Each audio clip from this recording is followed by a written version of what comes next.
This is Crash Cannon. I am the host, Chris, and we have yet another wonderful guest today. Who are you and what do you do? Uh, I'm Shane H. Wilder, and I grew up rough. I was raised a poor black child. And if you've seen Steve Martin in The Jerk, you know exactly where that came from. Uh, in all honesty, I'm a obviously Catholic, a memer. I make shorts. I write a Sunday post on Catholic topics every Sunday. And yeah. And a champion of memes and all things Timcast, pop culture crisis, and all that, right? Yeah, and Daily Wire. I'm a little bit all over. I did see your Michael Knowles ukulele one. That one was quite funny. That was quite funny. I liked it. Yeah, I did that because I had just gotten this little DJI Osmos, and I wanted to test out how it tracked you. And so I just quickly wrote a little script, got everything I needed. I'm like, let's see how this works. Made it, and that's where that came from. I mean, it was a perfect like producer in the bathrobe short. It was awesome. Although, actually, no, You. you were in a full suit, weren't you? I'm thinking of. Yeah, I filmed that on I believe it was actually I can tell you because I had the palm leaf in the Summa Theologica. Palm Sunday is when I filmed that. Yeah, the reason the producer in the bathrobe came to my mind is there's this one specific TikToker, Instagram reel guy who's always like sipping his coffee in a bathrobe and then sees just everything go wrong. You know what I'm talking about? Like that's what it reminded me of, and you're like slowly cringing to the ukulele by Michael Knowles in the film. I don't know. I thought it was really well done. It was probably one of your best, especially considering you were doing the acting yourself. I really liked that one. Yeah, I branched out, and I'm more of a behind the camera person, but sometimes you got to be in front of the camera, and you can't be afraid of it. Yeah, you didn't strike me as the type of person with main character syndrome, but you are very funny with some of these memes you've put out there. So I do appreciate good Catholic humor, that's for sure. Well, thank you very kindly. Now, question for you: cradle or convert? Complicated. I usually would say cradle because both of my parents are Catholic. Well, are and were because my dad's passed on. Um, but I did not get confirmed until I was an adult. So it's one of those weird situations fell off somewhere in the middle. Yeah, it's a little bit complicated with how I was raised. Things happen. Not everything is perfect, right? So I always just say, yeah, a little bit of both. It makes you feel better. My in my own upbringing, I don't know if I've talked about this on the podcast before, but I've definitely talked about this in other places. My parents tried to give me two godmothers. If that tells you where things were going when I was a baby. Oh no. I know that's not possible. I asked a priest about this. I was curious what the answer was, and he said, well, essentially you have one godmother and one Christian witness. So one of them does not count as a godmother. Right. And you only need one godparent for it to be a valid baptism. And I don't even know if that's true. You might not even need a godparent, but still. I digress. My baptism is valid. It's just different than what they tried to write on the paper. Right. So I understand complicated upbringings. All right. So let me ask you this. When did you start doing the online memes? Have you been in the social media game for a long time, or how long have you been involved? Oh, well, I've done things online for a long time, but it was just random things. I did a few things during the great meme wars, and I always joke that one day I want to be in my 80s, really old, just sitting there in my rocker with grandchildren going, I remember the great meme wars. Let me tell you about it. And then they're just like, okay, Grandpa. Um, So were you but involved in like internet drama, like the PewDiePie versus T Series stuff, or like oh where does no, your no. where does your internet meme hood begin? Where does it lead to? Uh, I started off, most of my stuff was pretty innocent, had no political stuff. Um, where I actually started to form how I'm making things and doing memes, shorts, and branching out because I'd been doing so much stuff that was just random, that was just going out into the void. And it was 2022, the year my dad passed away. Which, side note, before I continue, tomorrow, August 4th, would have been my dad's birthday. So if everyone could, say a Hail Mary, or since his patron saint was Saint Michael, say a Saint Michael's prayer for the repose of his soul, it would be much appreciated. Um, but it was rough. We were dealing with having to go through, make sure their equipment was working and they were going to be able to do a live show. And I'm like, oh, that seems fun. Week later, it came on, and it was sort of that perfect thing because you got to think you're dealing with not only a death, you're dealing with the aftermath of dealing with lawyers, and this probate drug out 3 years. So I'm Jeez. like, yeah, it was not fun at all. Like, for me and my mom, we did not have a fun time with it. But all I had outside of dealing with that was my day job and like watching political shows like, Daily Wire or Timcast. And you know how that goes. The news is never fun. You just get down. Pop culture crisis was my levity. So they had a shout out wanting some memes of them. Okay. And I'm like, I haven't, like, before my dad passed away, I was, writing short stories. I was doing random things. Once he had passed, like, you get in that funk and you don't have anything to give you a drive. And I decided, screw it, why not? So the Those are always first the thing I, best. Those are always the best moments. Like, screw it. Why not? Let's just do this. yeah.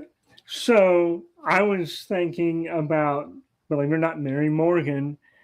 And if you look at her bio anywhere, which also she should be on this show sometime because she's a great Catholic, but on her bio, it says, podcastress, I only think about fashion and death. Yeah, something like that, right? And so I'm thinking, podcastress. I'm looking it up now. I thought it said something slightly different, but to the same idea. Mm, It might be the exact. It might be right. I'm trying to remember now. she may have tweaked it since then. But Yeah, now it says pop. It says pop culture crisis at Timcast. I only think about fashion and death. So yeah, she's yeah, changed it slightly, very yeah, slightly. but because it said podcastress, I was like, podcastress, The Exorcist. So I took the classic Exorcist movie poster, the one with the Yep. silhouette and everything, and I photoshopped her over Father Marin, like did the whole turning her into a shadow and everything, put her over Father Marin, changed the artwork to say the podcasters using the Exorcist font. And well, I can't just do that. So I got some clips from the show, made sort of this weird narrative where one of their employees, Chris Bertman at the time, was started and trying to. The joke on for anyone who watches Timcast at the time was he was starting his own cult of Bert. So I took all this stuff, put it in there, and I ended it taking the classic scene from The Exorcist of, the power of Christ compels you. Putting Mary's head on Father Marin, putting Seamus's cartoon head on Seamus Coughlin, I should say for those who don't know, his cartoon head on Father Karras, and putting Chris Bertman's head on Reagan and doing this whole thing. And they loved it. And when I first did it, I'm like, this is a one-off. Who cares? Yeah. You don't think about it. And then I had another idea. Something triggered something in my mind. And I'm like, once you get your creative juices flowing again, you get one thing, then another. And I had some lulls, and I also had some discernment in, am I doing what I should be doing? Yeah. Is this going to help me lead to somewhere? Or am I just doing shit out of, to have something to do? God always has a funny way of answering. Usually in the middle of a daily rosary, where he smacks you in the face with like 4 or 5 ideas all at the same time, and you're like, God, there's only 24 hours in a day. You know how much I love you, but I can't get all this done. Yeah. And I'm literally just one thing right after another. And I started branching out. I've done some Catholic memes. I've done some memes of the Daily Wire, making fun of Michael Knowles, Matt Walsh. Made a few things making fun of Matt Fradd because you have to. And then, of course, a few random things. And I like doing not just memes, but also short films, something you can watch in like between a minute to 11, 12 minutes. And I always say, I am my father's son. I am very humorous. I have my dad's sense of humor. And I also have my dad's love of spiritual warfare, like extreme love of spiritual warfare. But with memes and shorts, it just comes naturally. You do it. And it's all of a sudden I start doing it and I start actually getting people follow me. I think most of them are just like, who's this crazy? I'm not going to cuss on the show, but going on, doing these things.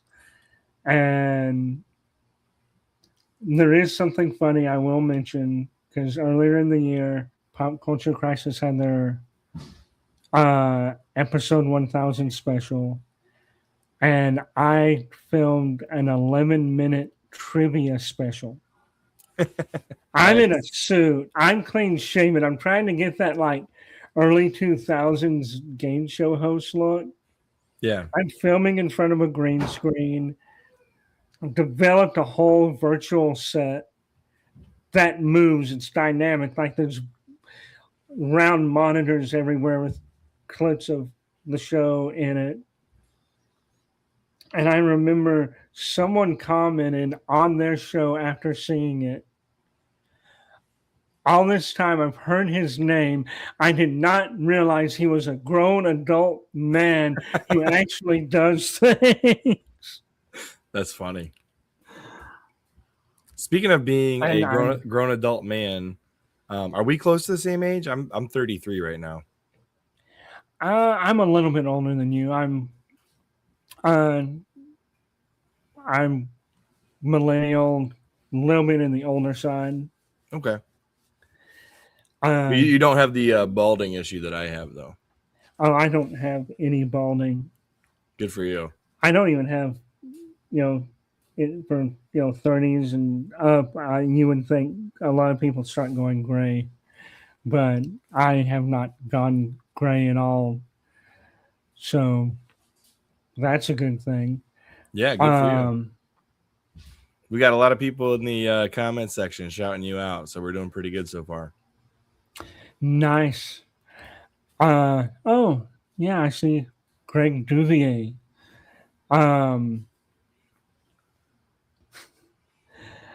But going off of the memes, they've led to other things. Obviously, I look at everything as God's plan of it can be the littlest thing that you don't think is something that leads you to the next thing, leads you to the next thing. And eventually I'm right here, right now. And we're having this conversation, which which would not have happened. Yeah, so question for you then. Where or what kinds of things do you feel like you're called to as far as your memes go? So you're saying you say a rosary and things come to you. What do you think memes do for the Catholic faith? Do you think memes generally bring people to it, or do you think that they're more likely to just make people laugh? A little bit of both. Well, if it's done right, I think it definitely could be both. Well, I say that because like I work, most of my stuff is secular. Yeah. But it's one of those things. If you can get someone in the door with you on something entertaining, something anyone can enjoy. I think I said, come for the memes and entertainment, stay for the Catholicism. Oh, speaking of stay for the Catholicism, in what context does the quote from Phil Labonte come from? I got to hear this story. Yes. Saying reliably Catholic, that's an interesting. That's a quote. Like, what does that mean? That is a quote. That is a quote. So one night I was calling into the Timcast IRL members only after show, and Tim was out sick, so Phil was hosting, and he sees my name, and the first thing that comes out of his mouth is, he calls out my handle, and he's like, he's reliably Catholic. And the first thing out of my mouth is, that it's going in my bio, right? It has to go in my bio. And I was actually just talking to him last night about this. And first thing out of his mouth was, I'm going to be busy Monday night, right? I'm like, well, yeah, you're going to be on IRL. But he said he'd watch later. So he pays attention. He's called himself Catholic Curious. Yeah. And I know he's gone with both Seamus Coughlin and Mary Morgan to traditional Latin Mass. And he quite enjoys it, but he said he hasn't had his road to Emmaus moment yet. Yeah, that's fair. But I'm like, you'll get there.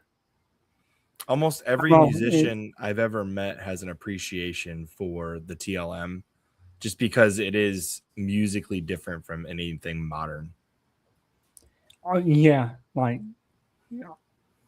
I always go like, if you don't love Gregorian chant, I don't want to be around you.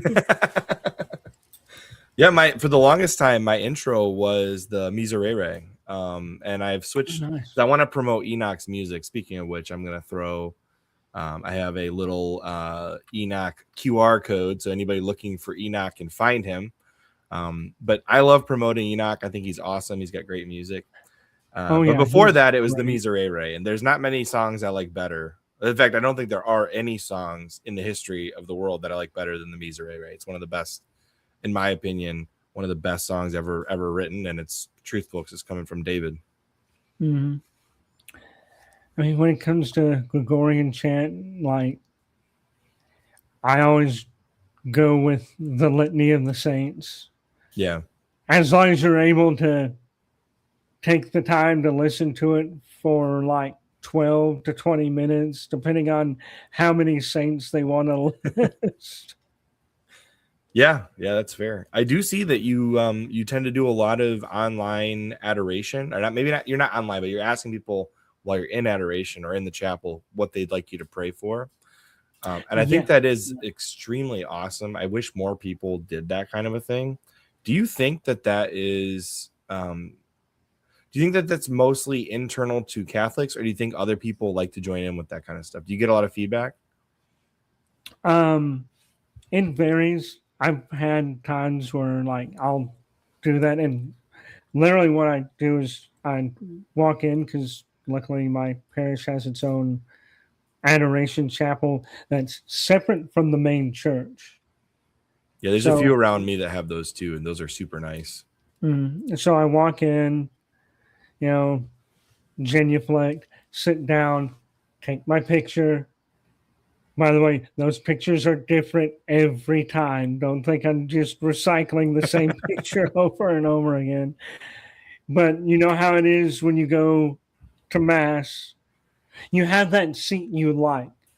Yeah. The one where when you see someone else and then you get that weird look like, what are you doing it? That's so I have the seat I like, as long as someone's not sitting in it, take the picture, make the post. Um, and I've had times where no one comments, and I do get people who aren't Catholic who comment, and most of them are like, hey, we'll take prayers any way we can get them. Yeah.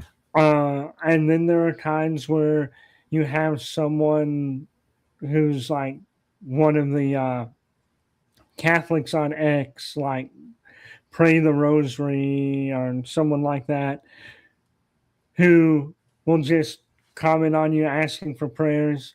And because they did it, all of their followers see it.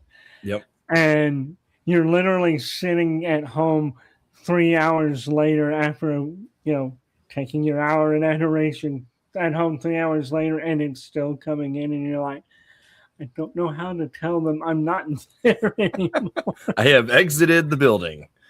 And I don't actually look at them for a while. Way I do it is after I post it, I sit down and have my conversation with God. And I give out all my own prayer intentions, which, family, friends, things like that, any personal intentions for myself. Then I quickly pull out the phone real quick, look, go, oh, okay. And I look to see who all's liked it. Whoever's liked it, I just say, bless them in their private intentions. If someone says something specific, I'll quickly respond back to them to let them know I saw it, and then pray for them and whatever they needed. Then I set the phone down. I pull out, and if everyone who's seen the thumbnail, you get to see my favorite little decade rosary. It's a monk-made rosary. It is a Memento Mori Pater Noster decade rosary.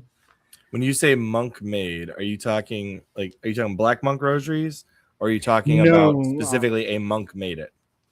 a monk made it. Okay. Yeah, no, I've had this for a while. At the time, I hadn't even heard of black monk rosaries. Yeah, they make really But cool paracord rosaries, but that looked like it probably wasn't. That's why I wanted to, because I've had Black Monk rosaries, one of the guys from there on here before. I wanted to make sure that we understood that was a special rosary made by a monk instead of a company rosary. Yeah, and obviously also a third class relic because who Really? doesn't have? Yeah. Whose relic is on it? Whose isn't on it is the better question. Oh, so you've taken it to various things. I gotcha. I I've had the privilege of meeting the exorcist Father Carlos Martins multiple times, Mhm. and the first time I ever met him, he brought to my parish.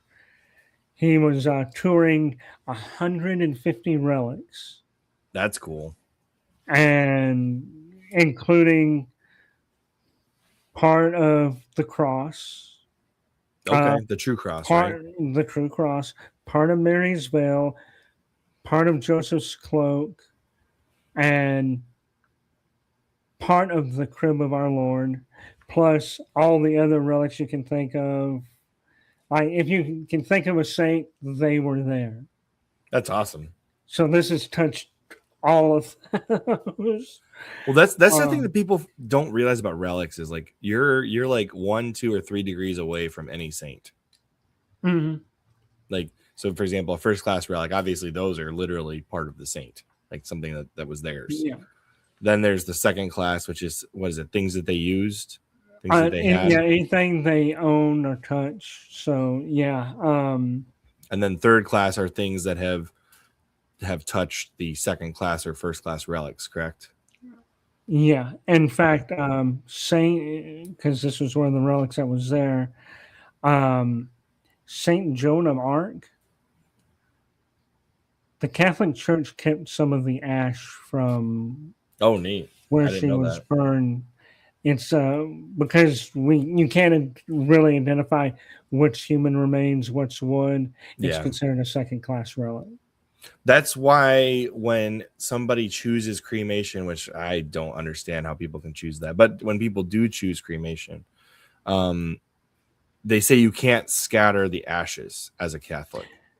This is actually true. My dad wanted to be cremated, and my mom does also. And for them, it's just a money thing. They don't That makes want sense. Yeah. people spending a ton of money on them, which I can tell you, I'll go ahead and say it right up front.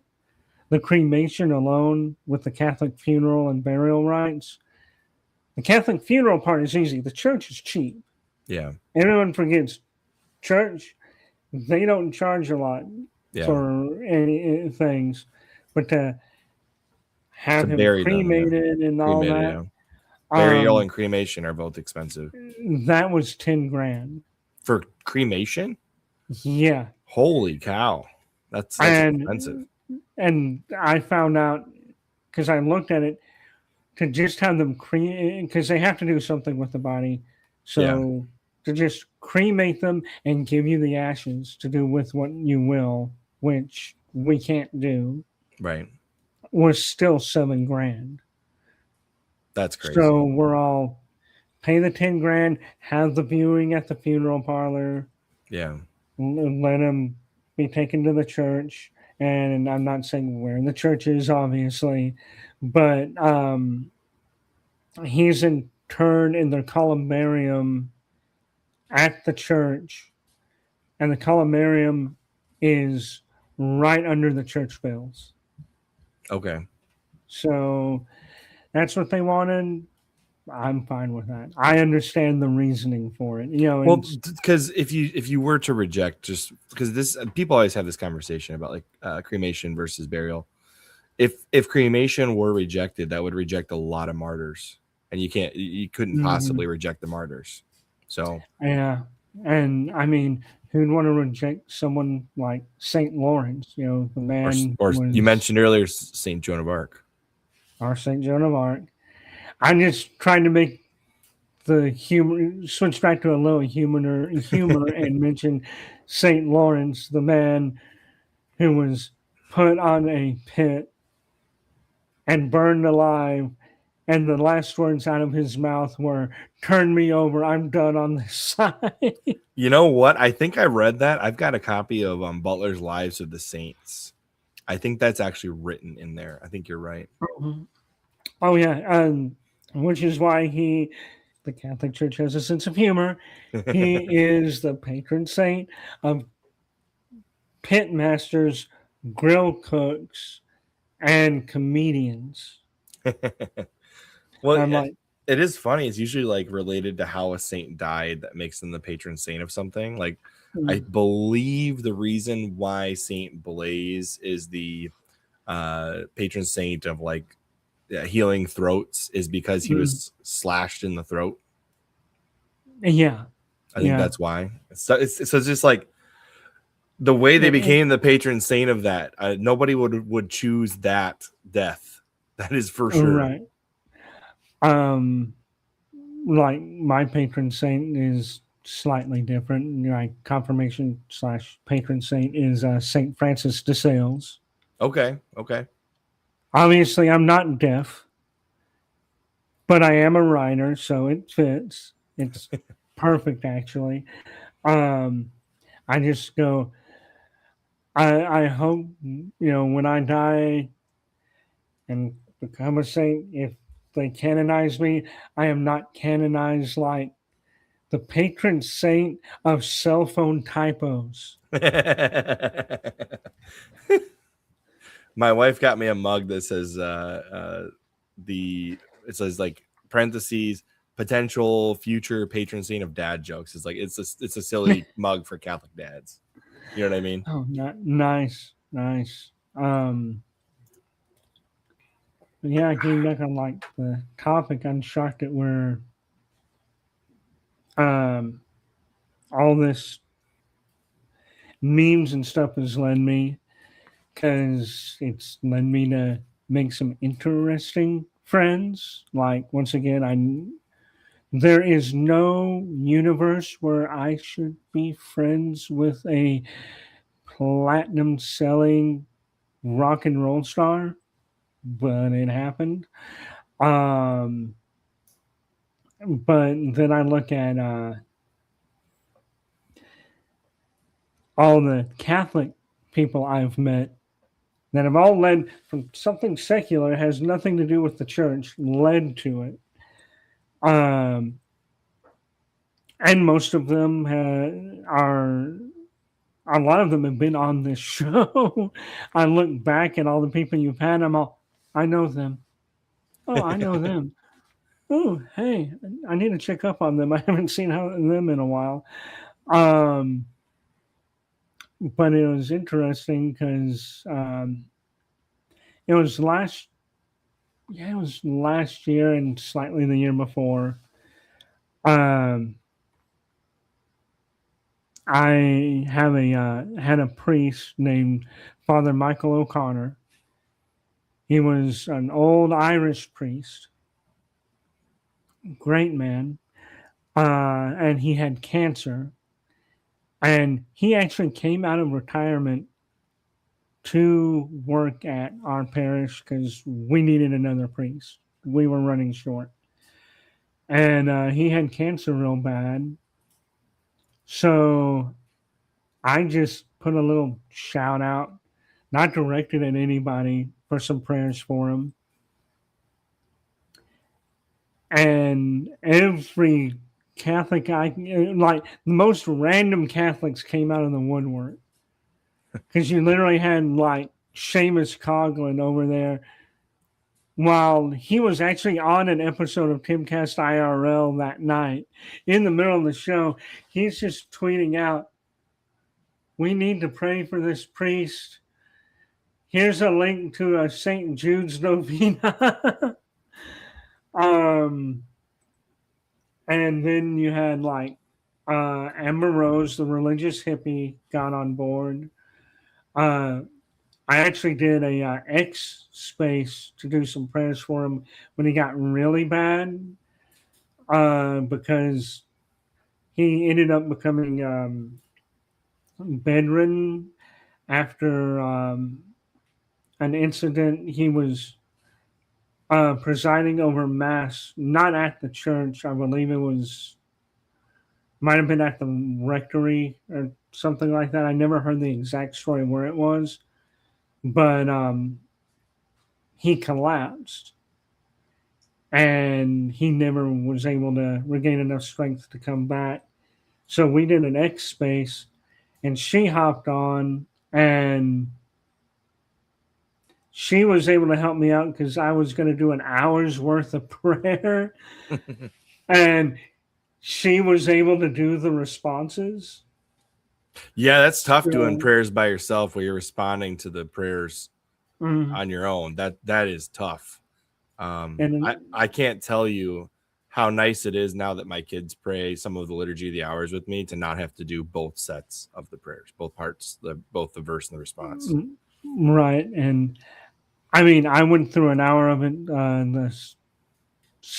It was the Sunday after Charlie Kirk was killed. I immediately went into because I didn't know Charlie, Yeah, but I know a lot of people that know Charlie. right. So I'm like, I've got to do something. I'm going to set up an X space. Let's do it. Um, was not counting on being the only Catholic in the X space that I was hosting. I think one person hopped in, but then something happened and they had to hop back out. And I was trying to hold off, explain what was going to go on in the space. I had like a list of prayers, had them all up on a Google Doc so I don't randomly forget something. And you know how it is. You say the same prayer every day, and then there's that one day where you're all, how did I forget the words to the Hail Mary? Well, How do like you do that? it happens to everybody. I mean, they had was it Bishop Barron was on an interview with somebody and they asked him the St. Michael's prayer, and he's like, well, kind of like stuttered and realized like, oh my gosh, I forgot the St. Michael prayer, literally live on camera. It happens to everybody. Everybody forgets a prayer here and there. It happens. Yeah, so I wrote it down because I'm not going to fall into that trap. I've fallen into it once before. But I go through it and we're going nonstop. We're talking like, I think I did, it's still on X. You can find it. I think I did a whole rosary, St. Michael's prayer. I did a full St. Michael's novena. Not novena, but St. Michael's chaplet. Okay. So you go through all the choirs of angels and everything, and ended it with the Divine Mercy Chaplet. After an hour of talking straight, and I can't just be like, hold on, I'm in the middle of a prayer. Let me just, Yeah. take a drink. I'm like, cool, I'm done. I asked if anyone wanted to say some words. Some people came up, and I'm like, thank you, I can get something to drink. I've never tried the Twitter Spaces before. What's that like for you? I've done a handful of them. I hop into them every once in a while. Like they're audio only. They're fun, but I always go. There's always some kind of a glitch. Always something going wrong. I did one time that was just you know, I was bored. Hey, anyone want to come hang out? This isn't being recorded. It's just anyone want to chat. And we were getting into a conversation, and someone who came on was talking, and then when someone else was talking, the other person kept talking over them, and I'm like, "What's going on?" And I'm like, "Hey, everything good?" And he's all, "Yeah, yeah." I'm all, "You kept talking over this other guy." He's all, "I don't hear him." I'm all, "Hold on 1 second. You talk. I can hear you. Can you hear him?" No. So the one who couldn't hear the other person had to get out and come back in, and he's all, "Oh, I can hear you now. That was weird." I'm all, "Yeah, I thought you were just being rude or something." You're like, buddy, can you hear that you're talking over everybody? It's like when you have a bunch of kids walkie-talkies and they're all clicking the button at the same time so nobody hears anybody. Right. And because I know someone on this stream is going to note, I did this stealthily, but someone might have caught it. All I can say is, "Forgive me, Lord, for I have sinned." Zinned. I stealthily had to pop us. I don't think anyone noticed, but I'm sure someone's going to like be like, "What the heck is he doing over there?" But yeah, I'm not a huge fan of X spaces. They're okay. Um, I haven't really used X articles either. I'm like, this is what Substack is for. Yeah, Substack's pretty cool. I like Substack. I've been debating on starting one for a while, but I think we're gonna go an alternate route with my own writing. More to come on that. If I do go the route that is potentially happening, I will let everybody on here know what's going on. Could be my articles in a specific paper, and I'll let that go later. But Nice. what would you say is your favorite social media platform then? Ooh. MySpace is making a comeback. That's why I'm asking. I just heard this recently. Yeah, I'm not getting into that social experiment of a top 8 again. Um, I'm not a boomer, so I'm not doing Facebook. I'm assuming you have one though. I'm like everybody almost has a Facebook. Yeah, everyone has one, but I was actually wanting to sell something, so I'm like, earlier this year, I'm like, Facebook Marketplace, fine. What is my password? Oh no. I haven't logged in for years. I finally got it straightened out and got in, but I'm like, oh yeah, this is why I don't go here. Um, I mean, I'm Facebook's a gonna, dumpster fire of advertising and stuff you don't care to see. That's what it is lately. yeah.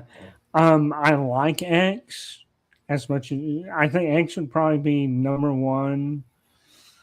As much as one can like X, Yeah, like it can still be a dumpster fire. absolutely. Yes, it can. Uh, the amount of stupid things people argue over on X has gotten out of control. I'm not going to say I've never been involved. Okay, I have definitely gone to Oh, confession and told a priest that I did something on X I shouldn't have. Usually in the form of arguing with somebody that I shouldn't have been arguing with for no reason. And oh, yeah, by the way, speaking of pop culture crisis royalty, what up, Brett? what's going on? Uh, I told you I would represent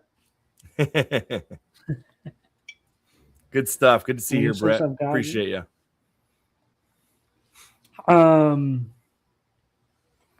Yeah, I mean, X's is, I think it's the closest you can get to the, something good, but it became like a numbers game and a monetization game.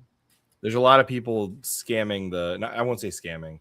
A lot of people going after the cash posts. Like I'll call it a cash post. Like it becomes slop where people are like, I'm going to post this because it'll get the most amount of eyes. It'll attract the most amount of engagement and I will make money on this. Oh yeah, the range bait and everything Yep. else. I mean, how else does Taco Talks have a career? You're not wrong. You're not wrong. That guy, oh my goodness. He just posts the most like milquetoast Protestant posts, and then on top of that, then he posts like just rage bait Catholicism attacks. Like that is his whole game. Oh, it totally is. Yeah, I mean, I got my you've seen them, my Sunday, I call them my Sunday Catholic Friends post started on X. Once we had premium, I'm like, I'll pay for premium. Why not? It's not that much. And I found out if you get it annually and don't use your phone, use a computer, it's a lot cheaper Oh than yeah, using no, your it phone. is. It is. I mean, I pay monthly because I keep considering canceling it, but I only pay I think $8 a month, and it would be 11 or 12 if I paid through Apple. Yeah, and you have to have the Apple tax. Yeah. Yeah. But You're not wrong. it was not August, October of 2023. I was leaving church. I just was thinking of this thing inside our church, which it's our baptistry is in the narthex, Okay. and this church was built in they started in like 1984 and took till I think sometime in the early 90s to get it done. Oh, so they were like in construction for a decade almost. Yeah, it took them a while because they needed another church in that area because the two churches that were close by were still kind of far for people and they were just getting overrun, so they needed another church. Mm-hmm. So I don't want to say it fell victim to the like 70s, 80s, 90s way of building Catholic churches where they just looked like any other building because it kind of started that way, but then they threw their own spin on it to actually give it some where outside is a gigantic spire, cross on top, and A hold spire, on. not a spider. Okay. Okay. Yeah, not a Okay. spider. Okay. Okay. I Actually, want to make sure I didn't mishear you there. I was like, wait a second here. I can actually just show you because I have our Your bulletin. bulletin, and it has the Okay. Okay. bill I up see it. there. Yeah. So that's on top of the actual church, and it's supposed to be like a water mill. So you have the living water. Okay. All right. I see it. I see it. And they did put lights on it, so at night it's lit up for each liturgical season. That's actually So kind of legit. I'm not gonna lie. yeah, I enjoy it. But when you go into the narthex and go over to where the baptistry is, there's a sunroof looking straight up at it, so you get that symbolization of the running water. Mm-hmm. And other than like some of your standard statues, like your Marian statues, Saint Joseph and Saint Jude, which are obviously the mass market gigantic statues. Yeah. Um, Nearly everything inside that church was made by hand, including the That's baptistry, including the holy water font, including the altar and the ambo, and the tabernacle was handmade. a lot of tabernacles are. People don't realize this because of the custom fitting, especially on like older altars. A lot of tabernacles are custom built these days. Mm.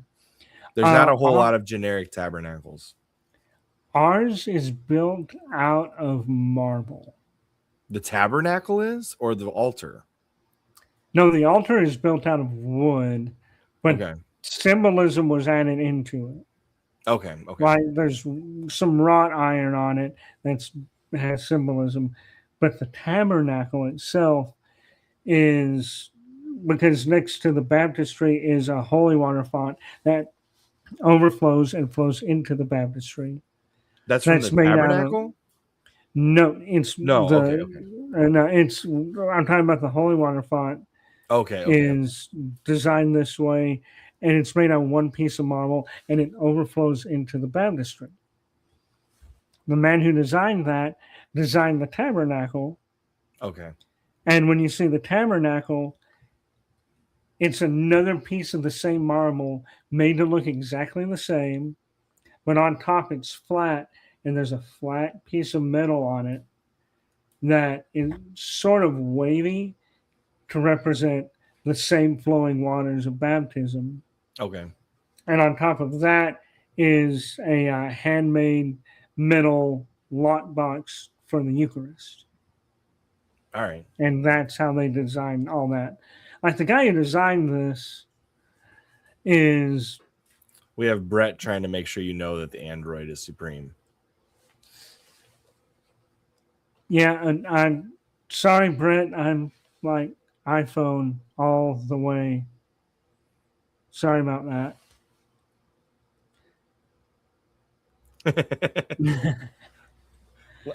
Okay. All right. Not to get you off track here, but one thing I do find odd about Apple. Have you ever thought about the fact that the back of your phone is an apple with a bite out of it? um, at one point I did, and then I realized that computer bite, and was like, oh, okay, But I mean, there's sure, just so much fine. symbolism going on with that. I mean, think about it. It's like the knowledge of good and evil, right? The bite out of the apple, Eve and Adam, everything else. There's a whole aspect to it that I think Uh, is somewhat biblical, and I think that's interesting. yeah. Hot take, and it's not really a hot take because some theologians have speculated this. I don't believe the fruit was an apple. Oh, it might not have. I mean, Um, that's like, but that's what's in the Bible that's written down, right? no, it just says fruit. It doesn't ever say apple. Okay, okay, Because nowhere in like the Hebrew, Aramaic, or Greek does it ever say apple anywhere. It says fruit. And one theologian, or a few theologians have said this, and they made a good argument. This is why I think this is what it is. And I'm not saying this is what it is, this is what right, I right. think. Um, that it is a fig. Oh, interesting. Huh. Here is the reasoning. After they ate of the fruit, they realized they were naked and they put on fig leaves. Okay, I mean that makes Which, sense. if you've ever been around a fig tree, which are more bush-like than tree-like. Growing up, my maternal grandmother had one. The leaves are itchy as hell. Like they will make you itch. So that's also the first penance of having to wear that. um, I actually like this one. I knew it. He was making your phone. But when you think about it, it gives extra meaning when you go to the New Testament And he talks about the and fig tree. when Jesus destroys the fig tree Yeah. Oh, right. Yeah, he destroys it. for not bearing fruit.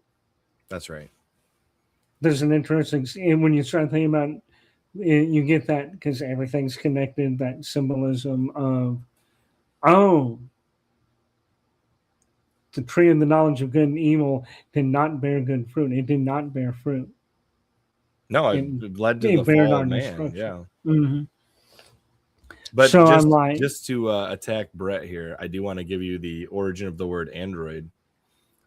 It's a Greek root meaning man-like or resembling a man. This is imitation. Okay, you don't want to be an android. That's great. See, I can say I'm part cyborg, but I'm not android. Literally, like metal plate in the arm. How'd you get that? Oh, 10 years ago this October. I'm not going to say what I did. All I will say is I did something stupid, as we are wont to do, and snapped my arm clean in half right below the Oh ball my joint. goodness, are you serious? Yeah. Jeez.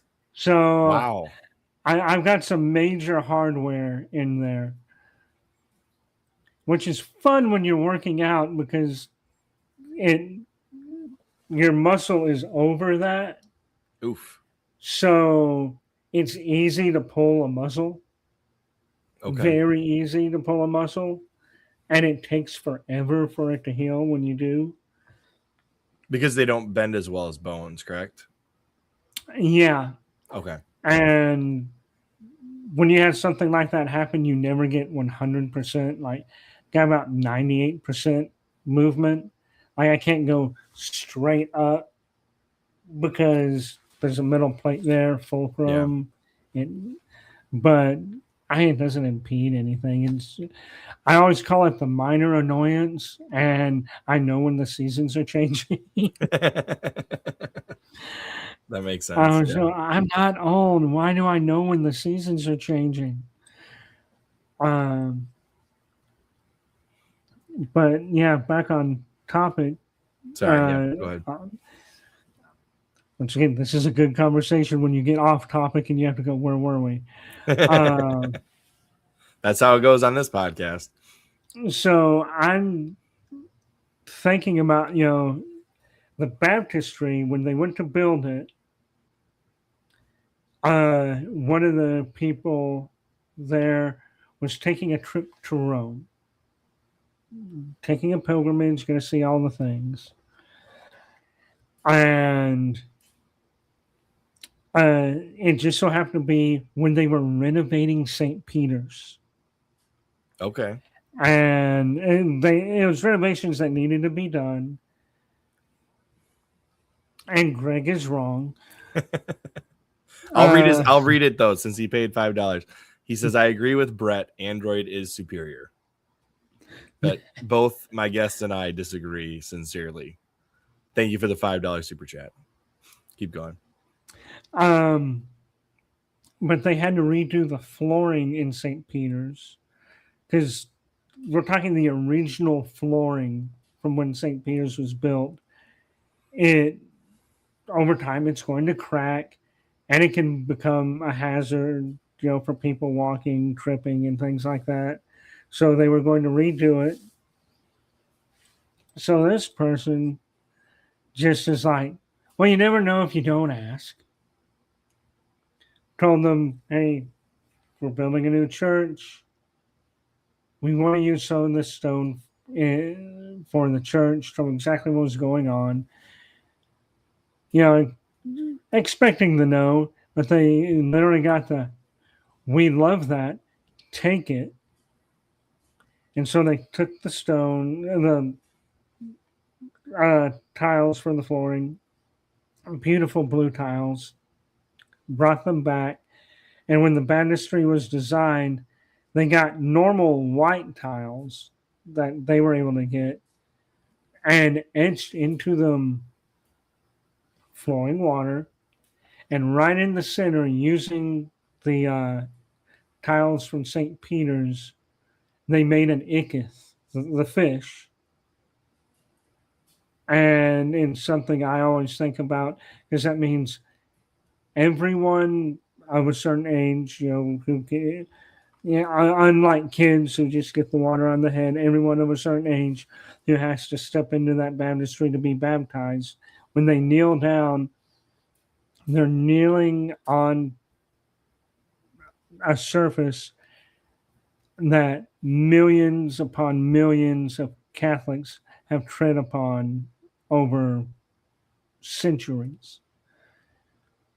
Because the tiles came from St. Peter's. That's awesome. Yeah. So I'm like, walk over there, took a picture, and I literally was just like, I knew the people I wanted to show this to. I'm like, to my Catholic friends. And then just added them, just at. Wrote what I wanted to write, posted it. Once again, like we talked about at the beginning with PCC, and doing memes of them, this is a one-off. No Yeah. one cares. No one's like, I'm all, if they're on, they might see it. And hey, Olivia, that is also Brett's wife. I assumed with the last name it had to be relative or wife, one or the other. Yeah.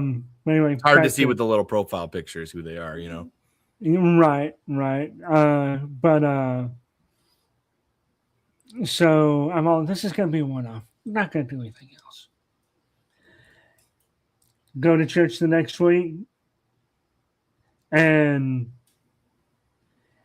after receiving communion, all of a sudden something popped into my head. So I have been doing that every Sunday since October of 2023. Some have been better than others. I started pre-writing some things just because I'll have something pop in my head way ahead of time. And I got to the point I scheduled. That is sometimes the best bet, because if you have an idea at 2 a.m., no one's going to see it. So if you schedule that 2 a.m. thought to go live at 10 a.m., people might see it.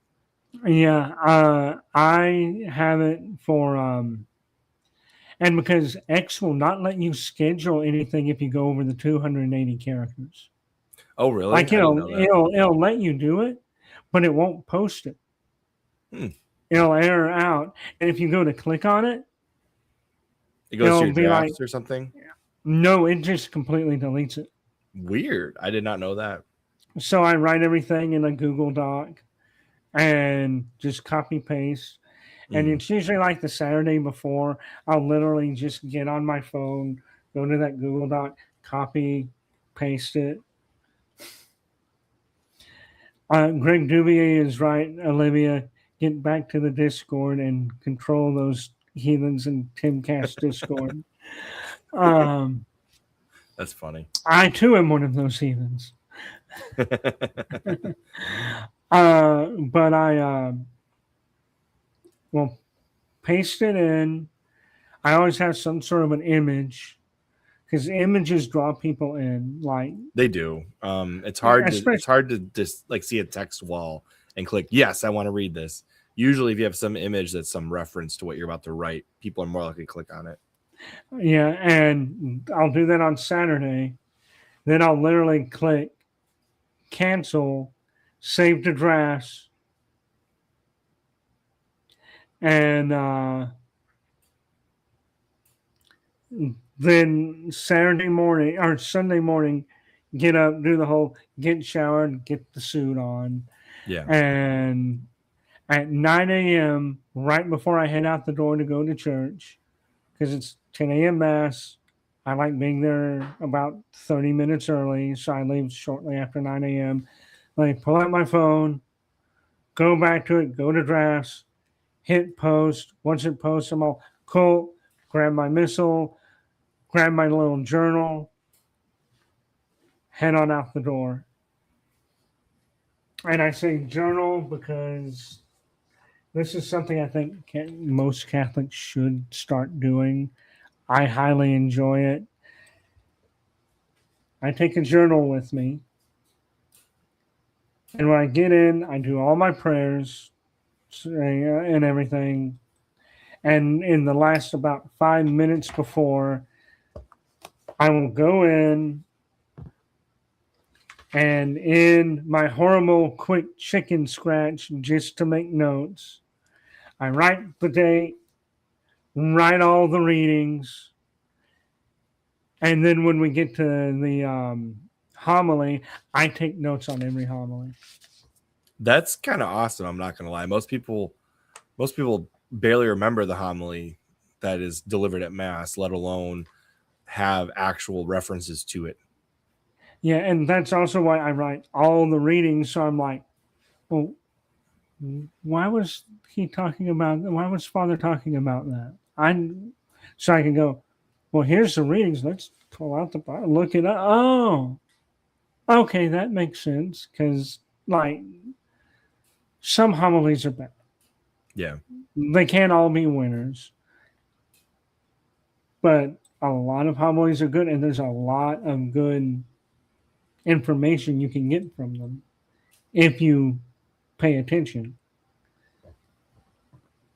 I mean, you're still in, the liturgy. You might as well pay attention And don't get me wrong, you can always do that Catholic man thing of sit there and go, if someone was to break in here right now, or while Father is consecrating the Eucharist, what would I do? What's my game plan? Yeah, you can do that.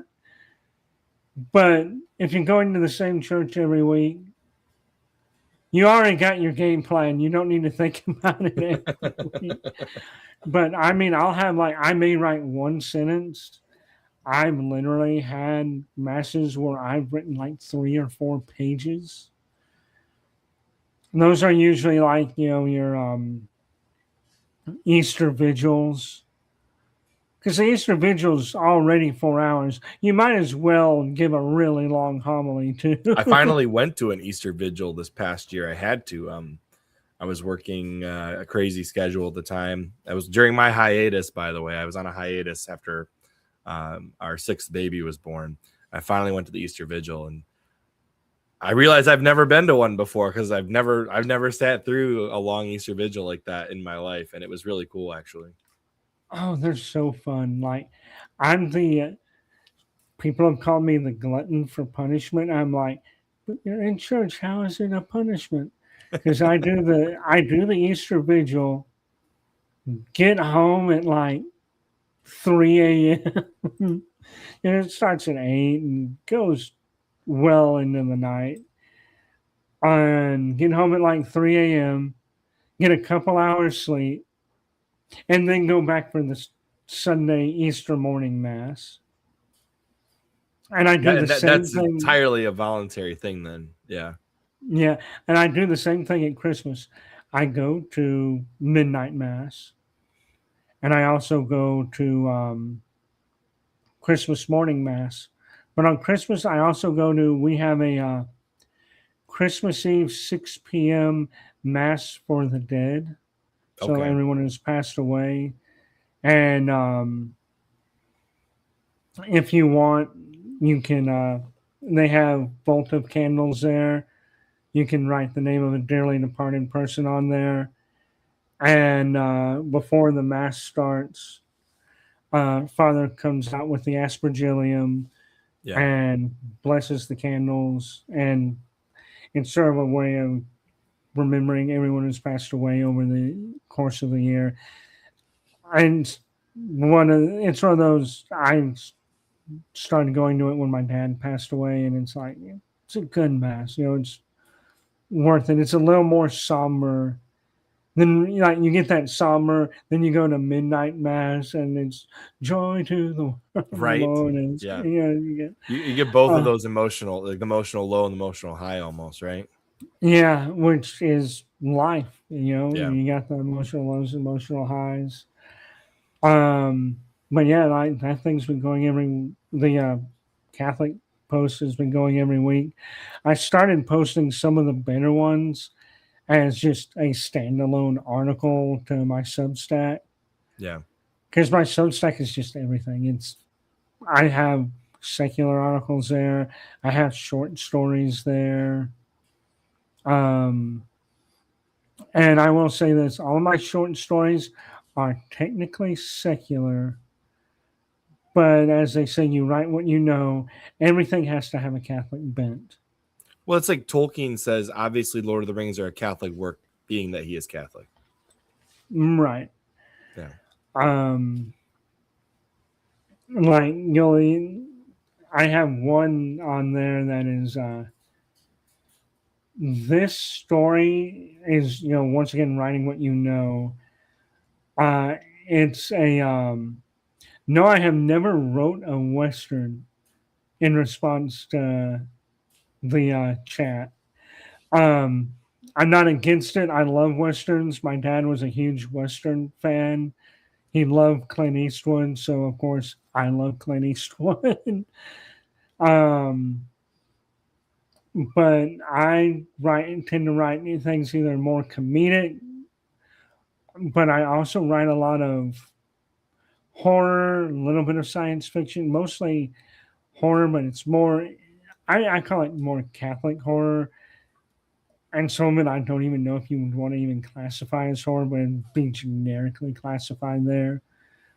sort of like, William Peter Blatty writes The Exorcist, and he's all, this is not a horror novel. This is a novel about faith. If you got Yeah. scared, that's your own fault.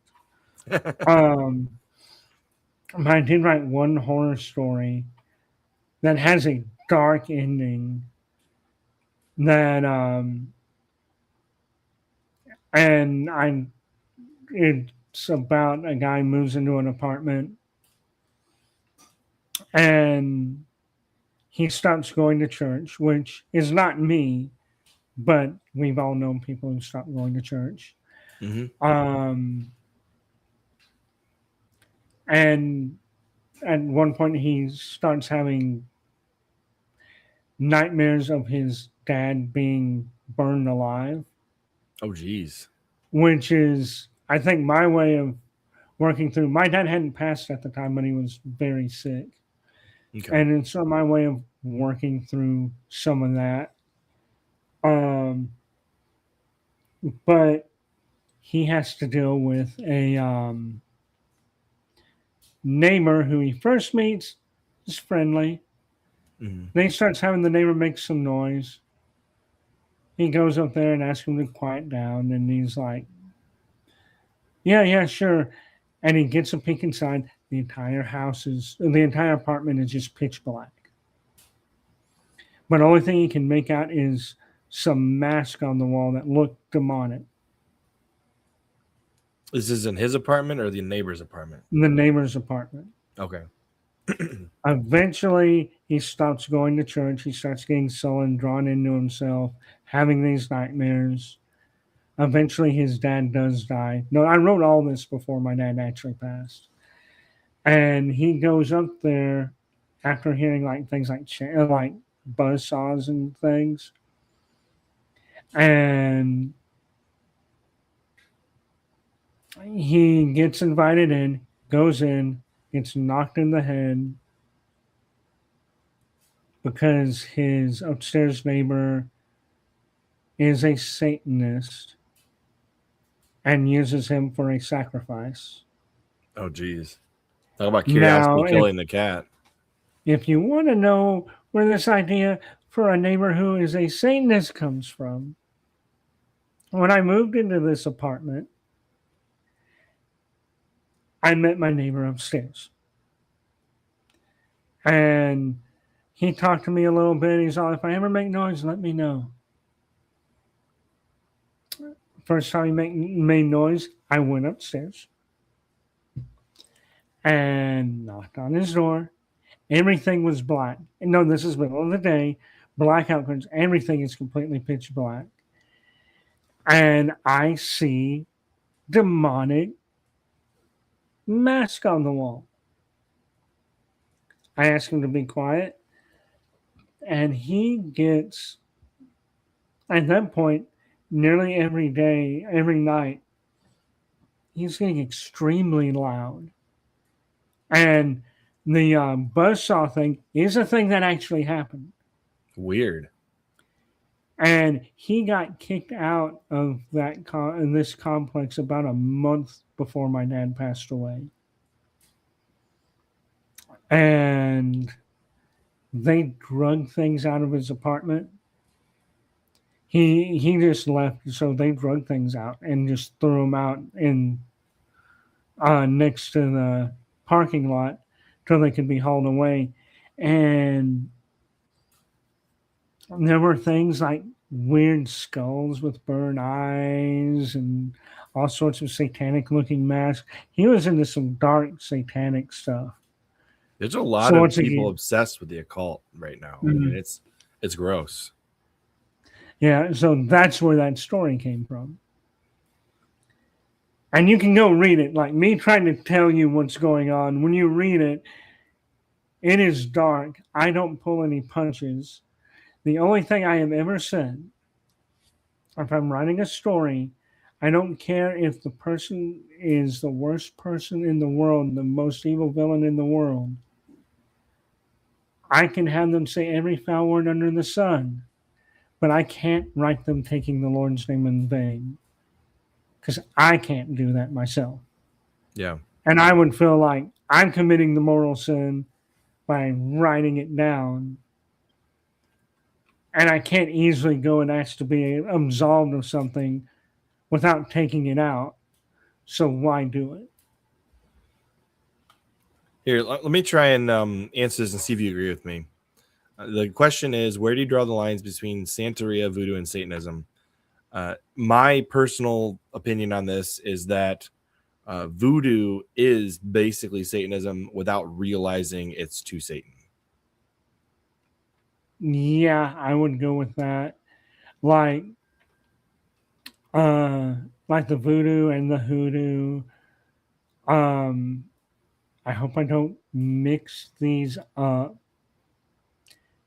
Voodoo tries to take Protestantism and mix in this like witchcraft, where hoodoo tries to take Catholicism and mix in this witchcraft stuff. I do know that them. when I went to the Chicago Natural History Museum, they had in the voodoo section, I don't know if this was meant to be this way, but they had Catholic saints that voodoo people would believe into, which is very strange. I think I have them mixed up. I think I have it reversed. It's voodoo tries to draw from Catholicism. Hoodoo tries to draw from like mainstream, like Puritan type. That makes sense. That makes sense. Protestantism. Like they try and draw from Christianity. Both of them try and draw from Christianity, but they're not Christian. And as far as Santeria goes, the only thing I think of when somebody says Santeria is the opening line to "I don't practice Santeria." Yeah, exactly. That's the only thing I ever think of when somebody says that, you know. And then obviously witchcraft. So like I struggle with this one because it's like, where do you fit witchcraft? Witchcraft is definitely obviously satanic origin, but the question would be, do they worship Satan? And in a lot of cases, I think modern witchcraft is actually worship of the self, where you make yourself into an idol and you do these natural earth prayer weird crap. So it depends. You know what I mean? Well, if you want to I am not going to pronounce your name because even Brett and Mary cannot pronounce your name. It looks like, I'll give it a shot. It looks like I know it's DiStefano. Yeah, I know the last one is DiStefano, but I can never pronounce it. I'm going to recommend 2 books that if well, yeah, that makes sense. Brett also can't read. Brett, if you're still in here, I know you'll agree you cannot read. But 2 books every Catholic should have. One, Defense Prayers for the Laity. I have that one. Our Deliverance Prayers for the Laity. You're never going to use every prayer in it, but there's a lot of good ones. Oh, yeah. One I always suggest because I've done it. I believe I'm going to pull a Russell Brand and like flip through a book trying to find what I'm looking for. Well, while he's doing that, though, I'm just going to say y'all should check out Tridentine Brewing Co. They are good. I'm more of a whiskey person myself. I'm definitely screen capping that and posting it later. Holding up the shirt for Trevor to see. Normally, I would find it right away. There is a prayer in here that is of course, I can't find it. It is a consecration of your exterior goods to the Blessed Virgin Mary. I suggest every Catholic do that. Like, all you're saying is, all these things I own, they are not mine. I am free to use them. I'm free to sell them. I'm free to do with them as I wish. But they belong to the Blessed Mother, and in turn, they all belong to Christ. Absolutely. Great book. The other one is tiny little book from Tan Press. It's the Manual for Spiritual Warfare. Mm-hmm. Um, it tells you everything. Like it starts with a how to use this manual. Part one is like preparing for battle, know your enemy, know your battle, know your commander and comrades, know your weapons, know your armor, keep the Brett enemy out of your already tent. provided a super chat. Sorry, didn't mean to interrupt, but since we have a super chat, I want to make sure that they know Brett already dropped one. Yeah, he did. And for a lot more than that. Well, not a lot more, but a little bit more.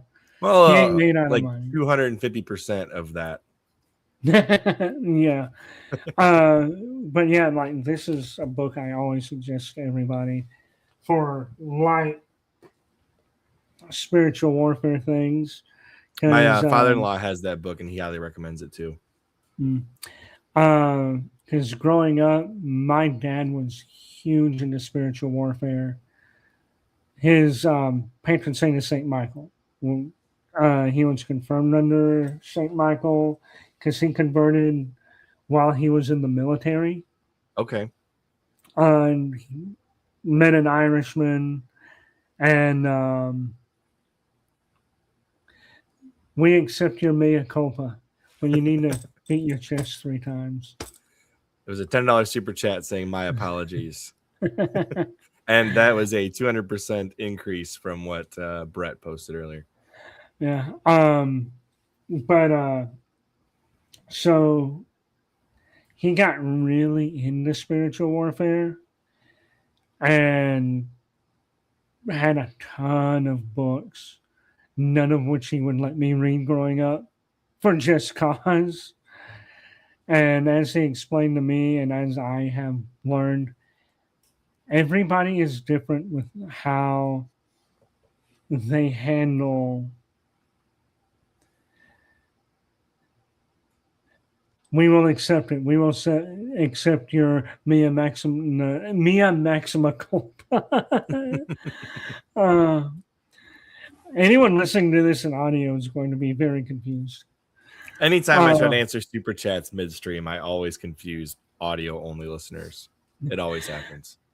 But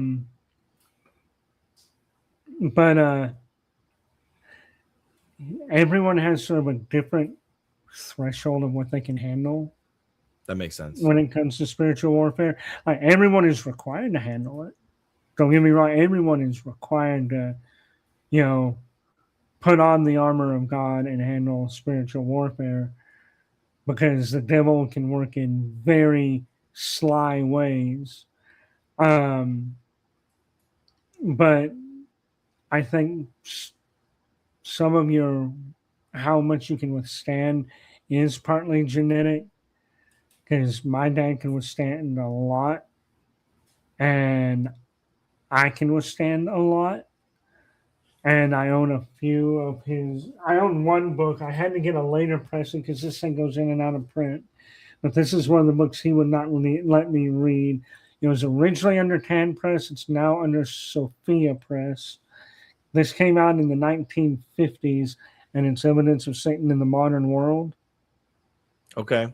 If you've never read it, give it a read. There's literally, and each chapter is a different case. Mm-hmm. And there's literally one of the early ones is about how the devil tried to trick people in Lourdes when Saint Bernadette was having her visions to make the church think she was crazy and that it wasn't a real apparition of the Blessed Mother. And it's dark. It's really good. This book can give some people nightmares, so I would say read it if you think you can handle it. Know what you can handle.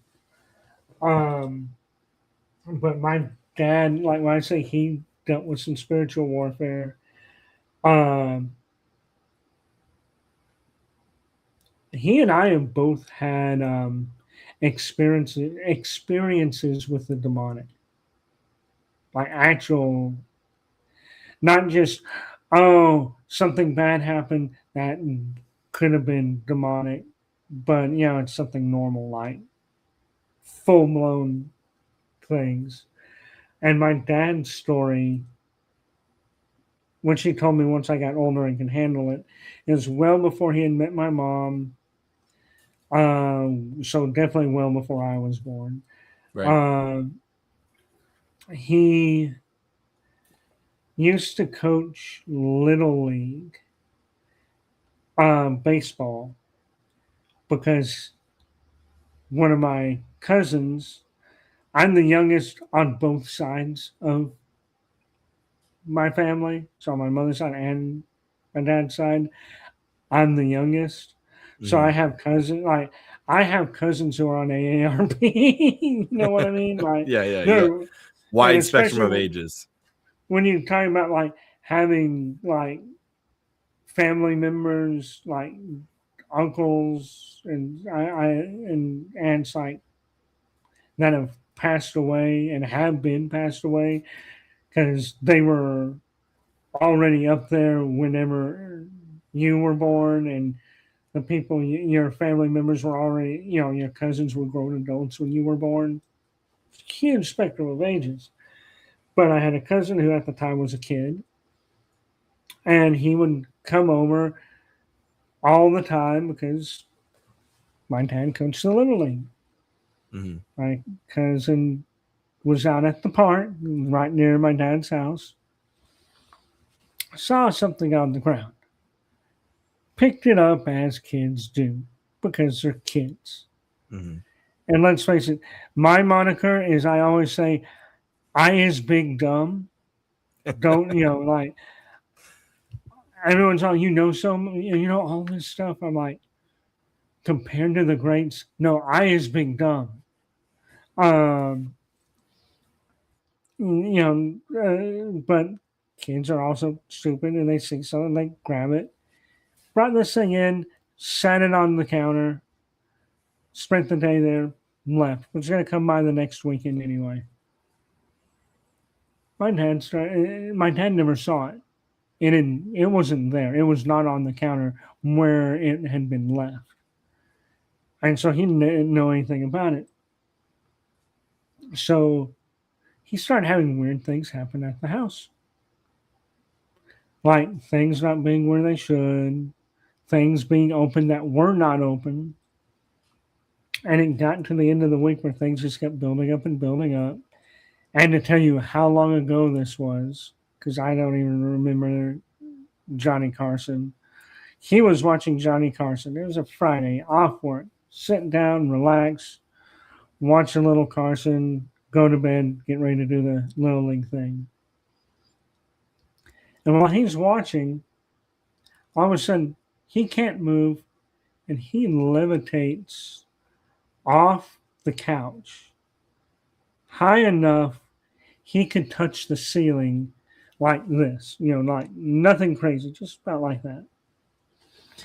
And so he calls upon Jesus, he calls upon St. Michael. He tells whatever this is, you have no right to be here. Get the hell out of my house. He uses a worse word than hell, but I'm going to say hell here. Um, Okay. Okay. and immediately he just slams right back down onto the couch. And it's like nothing ever happened. He just sits there for a second, thanks God, and then addressing whatever this demonic entity was. He's all, I'll teach you to interrupt me while I'm watching Carson. And goes back to watching Carson. The very next day, before my cousin comes over, he sees the item on the counter. It's got stuff on it. I'm not going to say what this is because I don't want people trying to look this stuff up, even though he had told me. And he knows it's not something right. and he takes it out of the house. And he asked my cousin about it. He's all, and my cousin's all, oh, I saw it. He's all, well, don't pick up things you don't know what they are, and don't bring them into the house. He never told my cousin what had happened. He was like, no, I'm not going to do that. I took it to a priest, and they looked at it, and they were able to verify that it was an item used in like witchcraft hex bags, Mm-hmm. and was probably left at a park on purpose, knowing kids grab things. Yeah, I mean, the evils of Or, this world will do whatever they can to get into your house, to get into your soul, your body, your soul.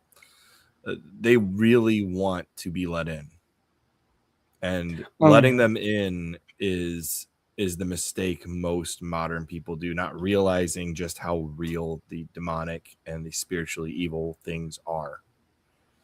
Yeah. I'm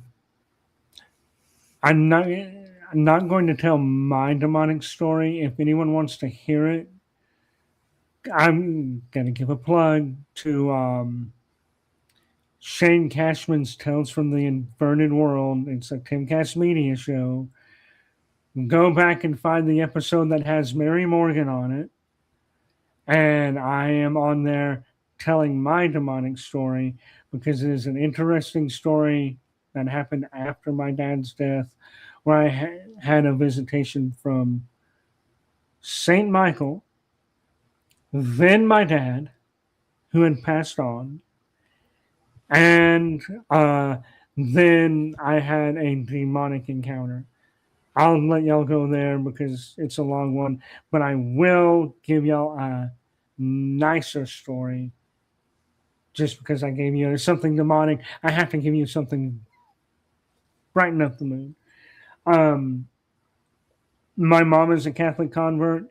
She converted well after she had married my dad. I'm not going to get into the things that happened to lead up to this. Just know something very bad happened to her. And my dad had to deal with it, dealing on both a physical, mental, and spiritual level. Okay. And it got to a point where she asked him what to do. And, there's only so much you can do. And, you can help out physically, mentally, spiritually. You can only do so much. And so he said, told her to get on her knees and pray. And he left the room, left her to her own devices. And so she did. Praying, what should I do? Things like that. And I'm paraphrasing some of this because, it's her story and this is me trying to retell it.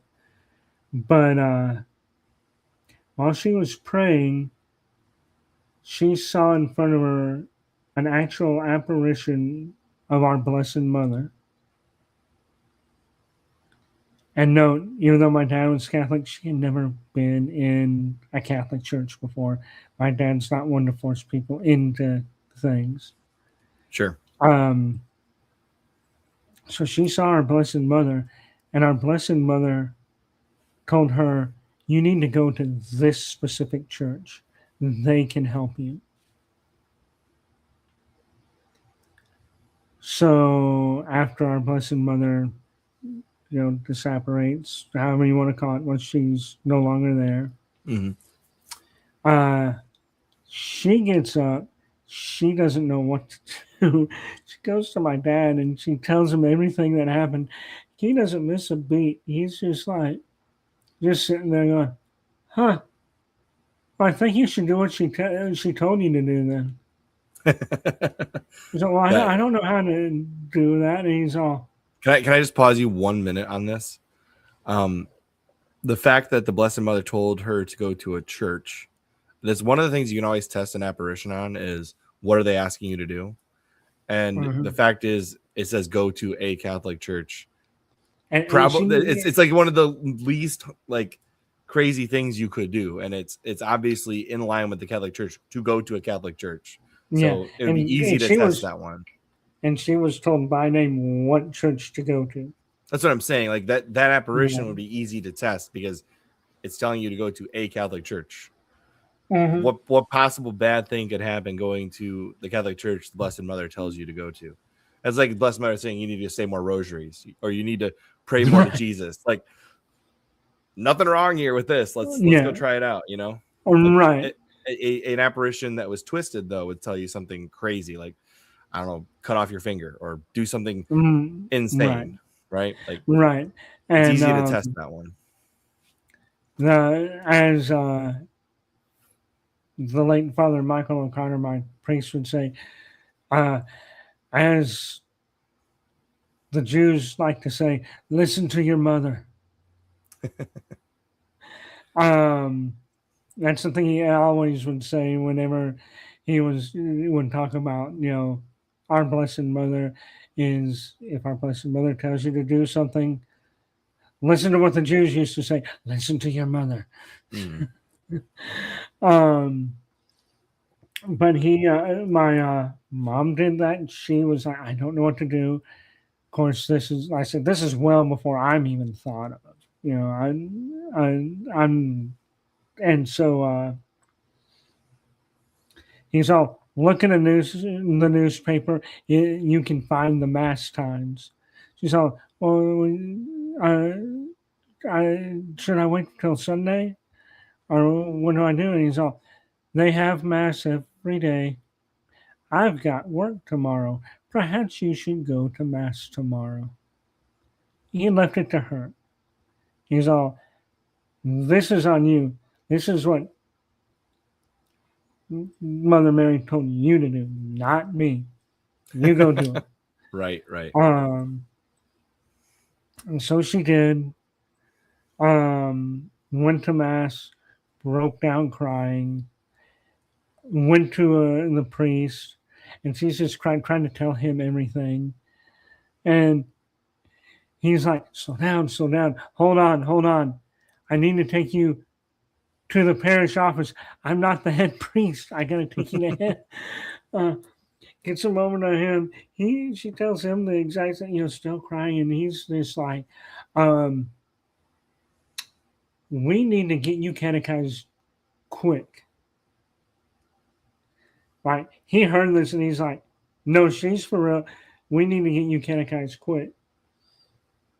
So found a nun to be her, you know, godmother and everything.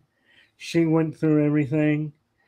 And the thing I want to add, because of the apparition, there's an actual twist in this.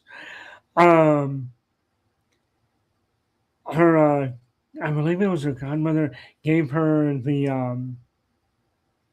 at the time there was only one volume, but the Book of Saints, you know, the hardbound Book of Saints.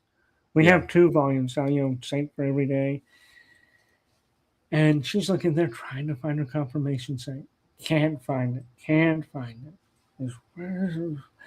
And my dad, being my dad, is like, you are trying too hard. Come on, sit down. We're going to watch some TV. He turns on the TV. And the first thing he turns it over to is the Song of Bernadette. Wonderful movie. Wonderful movie. And he looks over at her and he's all, well, that was easy. My job's done. That was my dad in a nutshell. Quit making things difficult. Life's difficult enough as it is. That's even how I got my full name. Because I know you didn't put the H in there. Everyone knows me as Shane H. Wilder. I can change that if you'd like. That's not that hard to do. At this point, who cares? But the H is for Houston. So when my mom was pregnant with me, they used to be season ticket holders to the Houston football games. Okay. Um, and the first time I ever kicked in my mom's womb was at a Houston football game in the middle of the wave. So my dad's all, middle name's Houston. That part's done. There you go. They were staying the night at a hotel because it was a late game, I guess. And my dad, yes, I'm a Texan born and raised. Once again, answering super chats. Well, this one's not a super chat, but yes, it is a Our chatter. regular chats. Cheat people. No, I'm kidding. It's fine. I'm kidding. I tried to read most of the chat because I mean it's not like I get a ton of it, but I do enjoy seeing what people have to say during the podcast. I don't know. Yeah. So they're staying at the hotel, and my mom's doing the trying to figure out a first name thing. Once again, my dad's all, you're trying too hard. I'm going to turn on the TV. He turns on the TV, and the Western Shane is on. He's all, once again, my job is done here.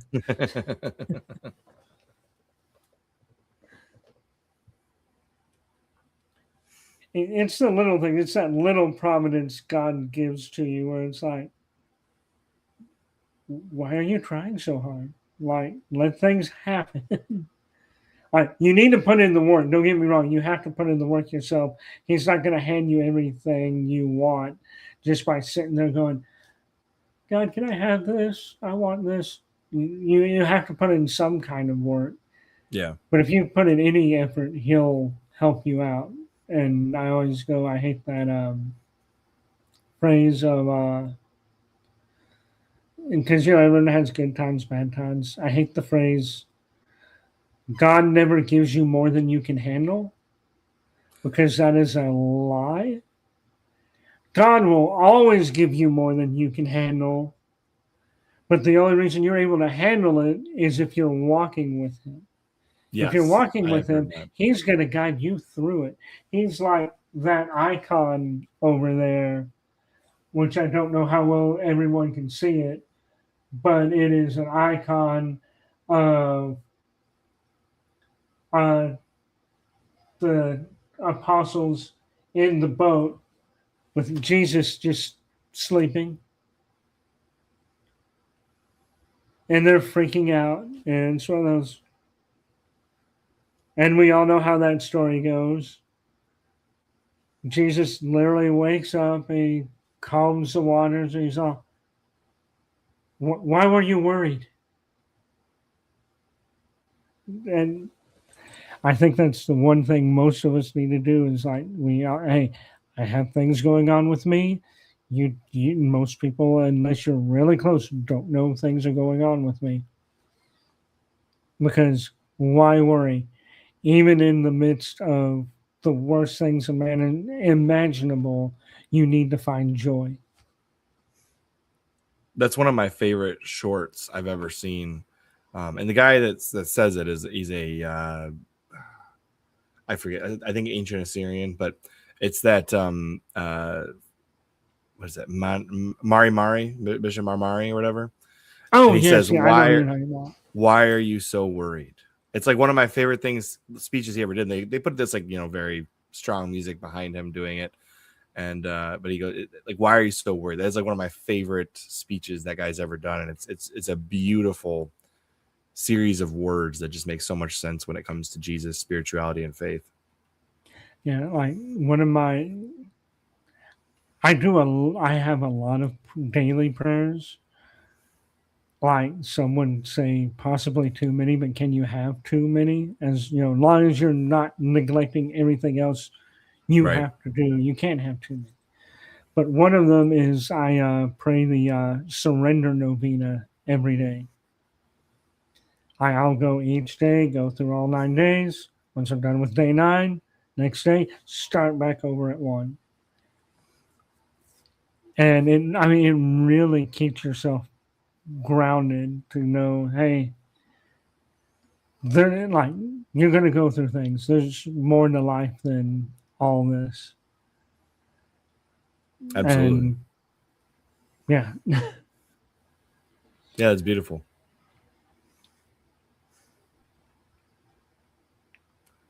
All right. I do have one more question for you. All right. So a lot of people who have done what you have done, being publicly Catholic, doing the memes, being involved in all these things, a lot of people try to hide their real name. And the title of this podcast is Being Publicly Catholic. You are publicly Catholic with your name. Mm-hmm. What made you decide to do that as opposed to being just another anonymous account? I mean, even before I was like getting known at all, I always used my real name. And it's always been Shane H. Wilder. Always had my picture on there because I'm like, why hide who I am? And even though I wasn't posting Catholic things a lot early on, like well before doing pop culture crisis memes and everything, back when I had maybe 100, not even 100 people follow me, like back in like oh, I got 10 people following me, that's cool. And no knock to anyone who only has 10 people following them. That's perfectly fine. I've got a few people I follow that don't have more than 10 followers. I'm like one of 3. Right. Now, if you're following like thousands of people and you have 0 followers, I'm going to question whether or not you're a bot. That's only because you're probably a bot.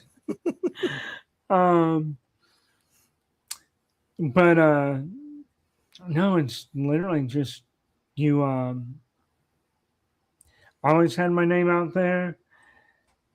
And when I started pushing the fact that I'm Catholic even more, in fact, I'm just like, why hide it? Who cares?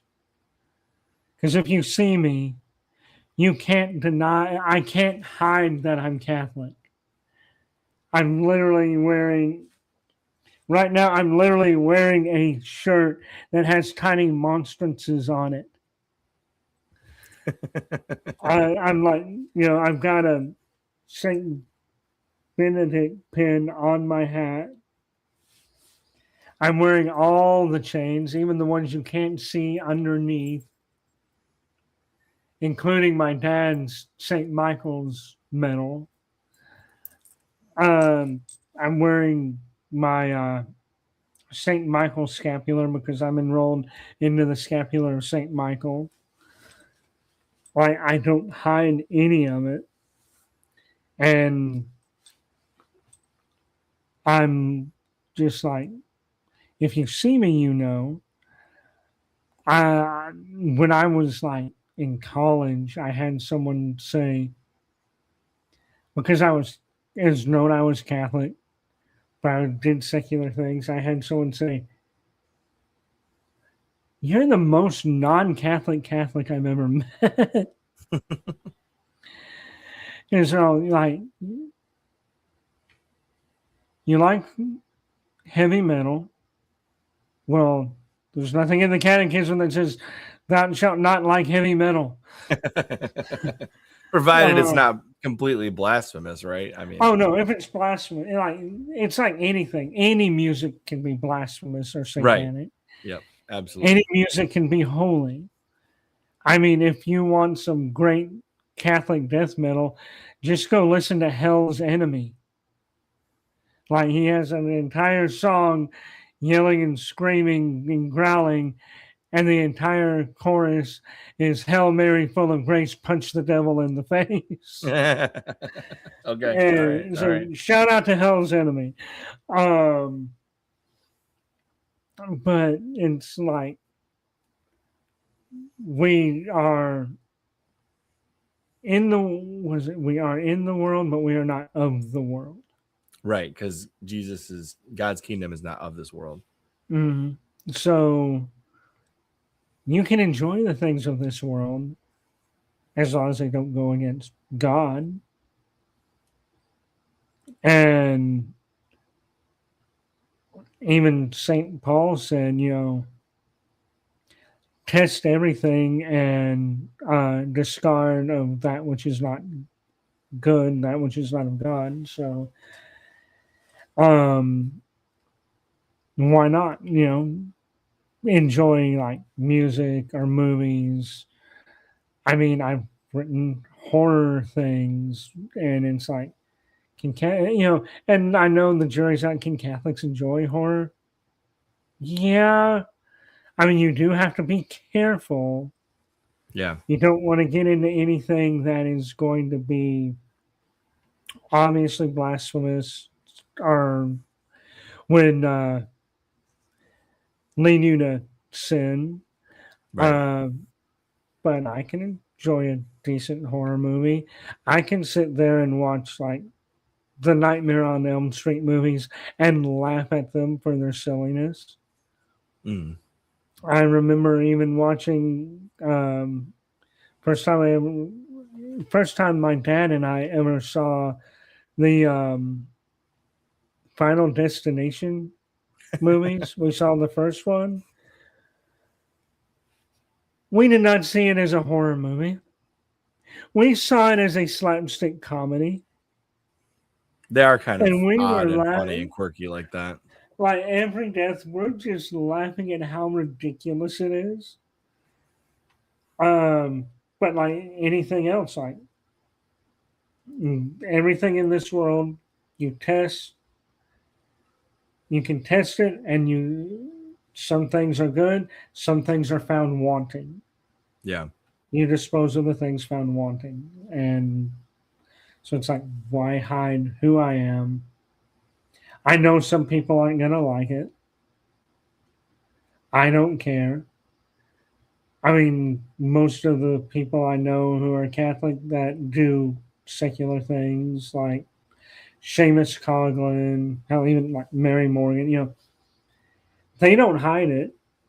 And you'll have people saying, yeah, oh, you're full of it, or like, you don't do this, that, or the other.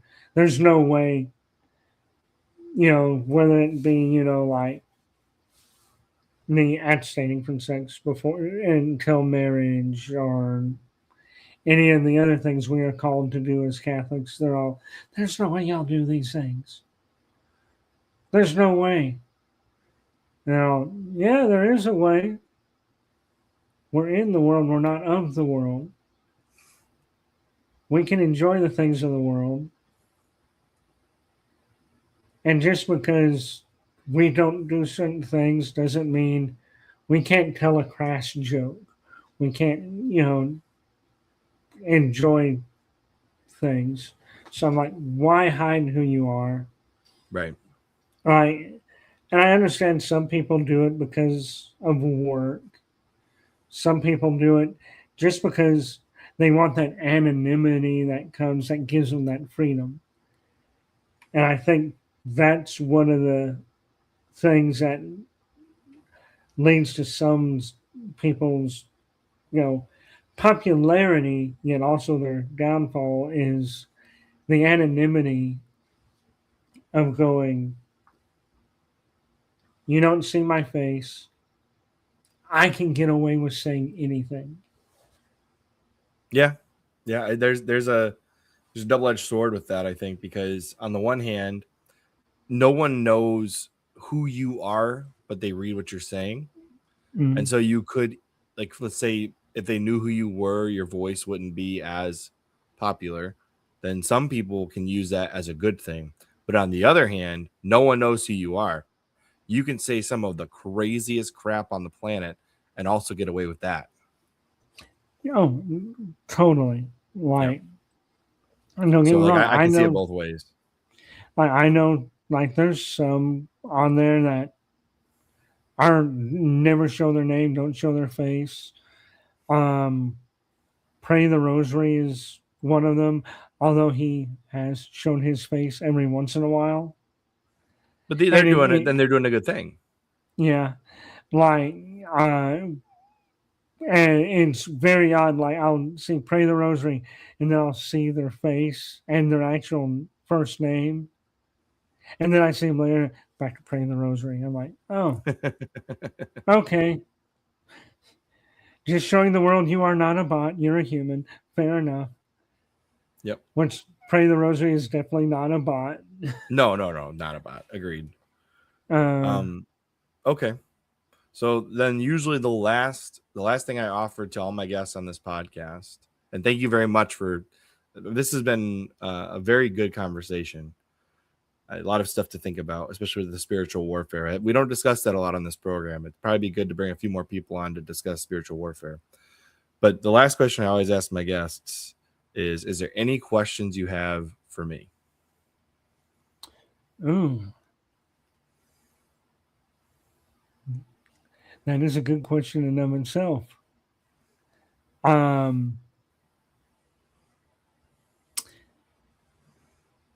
Okay, this is a silly question because I actually know the answer to it, but I have to end on a funny note.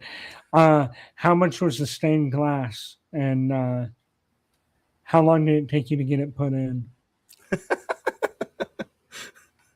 This is artwork in the background. This is a green screen, my friend. Oh yes, I can tell every time you move your hand on a shot, but like I've got to ask something. All right. No, only real question I can say is because I haven't seen every single episode, but since this is a Catholic podcast, do you mind if we end in prayer? I don't mind doing prayers. I always feel weird when people do prayers on live streams because a lot of times it feels a little rushed or forced. But I'm not opposed to it. What prayer do you want to do? I was thinking since we talked about some spiritual warfare, we might as well do a Saint Michael's prayer. You know, All right. add All that right. little bit of protection. If we're gonna do Saint Michael though, okay, a lot of people have different words they substitute in and out. Okay, so do you do cast or thrust into hell? I do cast into hell. Okay, so we're on the same page there. One kind of an odd thing that my own familiar relations have always done is they say, defend us in this day of battle. I don't know if that's proper or correct. I know most people just say defend us in battle. That it is the. You know what? We'll look it up. So I just don't want to have us saying different words. This is just like a my family version that we say, generally speaking. Oh yeah, it is fair enough. We'll look it up because I think it varies. I've always heard it as cast, but I believe in here it says thrust. I'm only asking because if we're gonna say a prayer together on a stream, we should probably say the same words. Right, so we're not off. But I always say I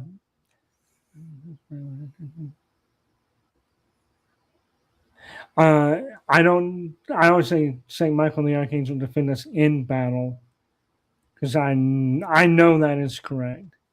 Yep. And it's always cast into hell.